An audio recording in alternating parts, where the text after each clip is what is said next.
Referee সরাসরি ক্যামেরার দিকে তাকিয়ে বুক ফাটা কান্নার সাথে বলেন, আমাকে ক্ষমা করে দিন। আমি যা করেছি তার জন্য আমি সারা জীবন নরক যন্ত্রণা ভোগ করব, কিন্তু বিশ্বাস করুন আমি নিরুপায় ছিলাম। আমাকে ওপর থেকে কঠোর নির্দেশ দেওয়া ছিল যেভাবেই হোক স্পেনকে ম্যাচ জেতাতে হবে। আমি শুধু সেই নির্দেশ পালন করেছি মাত্র। রেফারির এই একটি মাত্র বাক্য মুহূর্তের মধ্যে পুরো বিশ্ব মিডিয়ায় দাবানলের মতো ছড়িয়ে পড়ে। সারা বিশ্বের ফুটবল বোদ্ধা থেকে শুরু করে সাধারণ ভক্তরা রীতিমতো স্তব্ধ হয়ে যান। তিনি আরো ভয়ঙ্কর সব গোপন তথ্য ফাঁস করে বলেন, ম্যাচের আগের রাতেই আমার হোটেল রুমে থাকা ল্যান্ডলাইনে একটি গোপন কল আসে। আমি ফোন তুলতেই ফিফার ভেতরের একটি শক্তিশালী সিন্ডিকেট এবং আন্ডারওয়ার্ল্ডের বেটিং মাফিয়াদের এক শীর্ষ কর্মকর্তা আমাকে পরিষ্কার ভাষায় হুমকি দেন।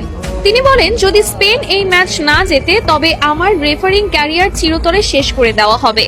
শুধু তাই নয়, তারা আমার স্ত্রী এবং সন্তানদের ঠিকানার কথা হুবহু উল্লেখ করে তাদের জীবনের ওপরও বড়সড় ক্ষতি করার হুমকি দিয়েছিল। আমাকে পরিষ্কার ভাষায় বলা হয়েছিল, যদি তুমি কাল মাঠে আমাদের কথা মতো কাজ না করো তবে তোমার পরিবারের লাশও কেউ খুঁজে পাবে না। ইউরোপিয়ান ফুটবলের ওই কালো টাকার সিন্ডিকেট কোনোভাবেই মেনে নিতে পারছিল না যে লাতিন আমেরিকার একটি দল টানা 2 বার বিশ্বকাপ নিয়ে যাবে। আমাকে বলা হয়েছিল যে কোনো মূল্যে যে কোনো অজুহাতে আর্জেন্টিনার খেলোয়াড়দের চাপে রাখতে হবে, তাদের স্বাভাবিক খেলা নষ্ট করে দিতে হবে।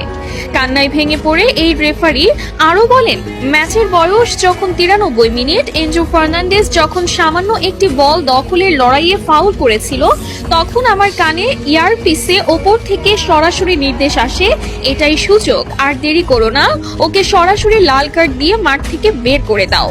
আমি নিজে মাঠে দাঁড়িয়ে অত্যন্ত কাছ থেকে দেখেছি, ওটা কোনোভাবেই লাল কার্ড দেওয়ার মতো অপরাধ ছিল না। আমি চেয়েছিলাম অন্তত VAR চেক করতে, কিন্তু আমাকে এয়ারপিসে VAR দেখতেও কঠোরভাবে নিষেধ করা হয়। যখন আমি পকেট থেকে লাল কার্ডটি বের করছিলাম তখন আমার হাত থরথর করে কাঁপছিল। এনজো যখন অবাক দৃষ্টিতে আমার দিকে তাকিয়েছিল তখন আমার মনে হচ্ছিল আমি মাটির নিচে মিশে যাই।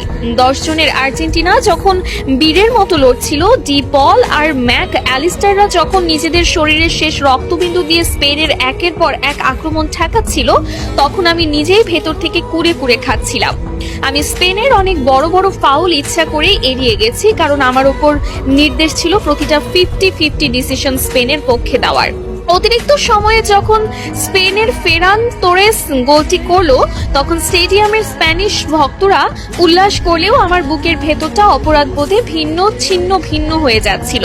চরম আক্ষেপের সুরে রেফারি আরো বলেন, ম্যাচ শেষে যখন দেখলাম লিওনেল মেসি মাঠের মধ্যে বসে শিশুর মতো কাঁদছে, লিয়ান্ড্রো পারদেস রাগে ফেটে পড়ে হাতাহাতি করছে, এনজো ড্রেসিং রুমে বসে হাহাকার করছে, তখন আমার মনে হচ্ছিল আমি যেন একজন খুনির চেয়েও অধম। আমি ফুটবলের ঈশ্বরকে কাঁদিয়েছি। মেসি যখন শূন্য দৃষ্টিতে আমার দিকে তাকিয়ে মাঠ ছাড়ছিল, ওই চাহনি আমার বুকে তীরের মতো বিঁধেছে। গত কয়েক রাত আমি এক মুহূর্তের জন্য 2 চোখের পাতা এক করতে পারিনি।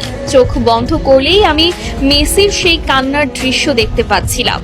এনজো ফার্নান্ডেজ যখন লাইভে এসে কাঁদছিল এবং বলছিল যে সে কোনো ফাউল করেনি, তখন আমার বিবেক আমাকে বিষাক্ত সাপের মতো দংশন করছিল।